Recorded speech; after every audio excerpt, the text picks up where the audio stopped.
Bonjour tout le monde, on se retrouve aujourd'hui pour le déballage de Can't Stop. Donc, on peut pas s'arrêter. Un jeu publié par Eagle Gryphon Games. Il me semble que ce jeu-là a été publié sous de nombreuses bannières, il me semble. Donc, ça va avoir l'air de ça. Visuellement, plutôt simple. Donc, je m'attends à ce que le plateau soit même pas plié. Je m'attends à ce qu'il soit au complet directement sous cette forme-là. Et on doit simplement rouler des dés, essayer de faire des paires et placer nos jetons tout simplement dans chaque colonne. Et une fois qu'on a tout placé nos jetons, il me semble que ça se termine. Par contre, c'est qu'on peut continuer tant aussi longtemps qu'on veut de rouler et de placer des pièces.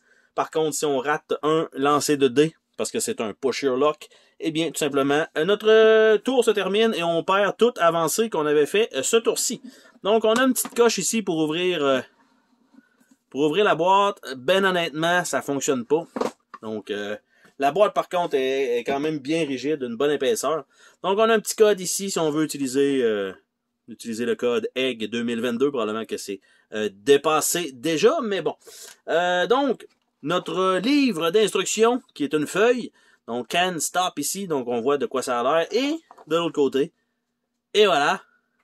Donc, c'est ce qu'on a, avec plusieurs exemples. Donc, ça, c'est toujours bon. On a 4 dés rouges, un peu style casino. Évidemment, ça ne sera pas la qualité casino, mais on a un petit peu translucide. Des D6 normaux. Nous avons ici les petits jetons qu'on peut empiler. Donc, les jaunes, des roses. On a des verts, on a des bleus. Et on a 2 blancs. Pour, je sais pas pourquoi.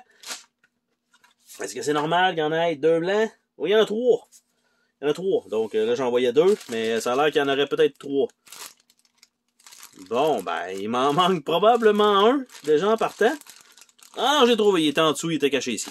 Donc ça, c'est fait, et on a le plateau qui, au lieu d'être, comme je disais, qui doit prendre la pleine grandeur, ben, ils ont décidé de nous faire un petit tapis en néoprène, mais un petit tapis en néoprène en forme de stop.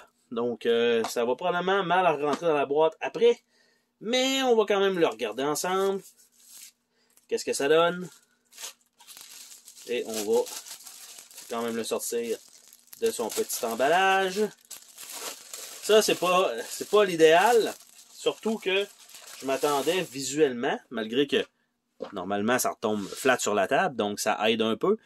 Mais je pensais avoir un plateau double épaisseur pour que les pièces puissent bien tenir.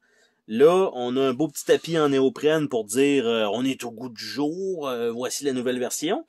Mais, tu sais, on va tout le temps être en train de déplacer ça un peu. On va tout le temps les accrocher. J'aurais aimé vraiment un plateau carton fixe pour ce genre d'éléments-là. Bref, un petit peu dommage. En tout cas, je crois que c'est une occasion ratée. Je sais pas qu'est-ce qui coûtait le plus cher entre un tapis en néoprène ou un plateau. Parce que, tu sais, on voit la grosseur de la boîte, là. Il en manquait pas gros, là, pour avoir un plateau complet, là. Tu sais, je comprends le reste des composantes et peut-être pas... il y en a peut-être pas beaucoup. À la limite, un plateau qui se serait plié en deux ou que ça aurait été 2 gros morceaux de casse-tête qu'on doit assembler ensemble dans le milieu, tout simplement, donc pour que ça prenne moins de place. Mais bon, donc ça prend moins de place comme ça, mais c'est peut-être moins l'idéal pour le jeu lui-même. Donc on a ça, on a les jetons en bois qui sont là, tout simplement. Donc déjà en partant, ils ont pris le maximum de la boîte, on peut même pas le mettre dans l'autre sens, ça rentre correct, mais évidemment je vais les séparer, donc ça va être un peu moins pire pour la place. Et on a simplement les dés qui restent, et on a la feuille qui va par-dessus, avec le petit code promo. Et c'était tout ce qu'il y avait dans cette boîte, donc c'était le déballage de Can't Stop. Bye bye!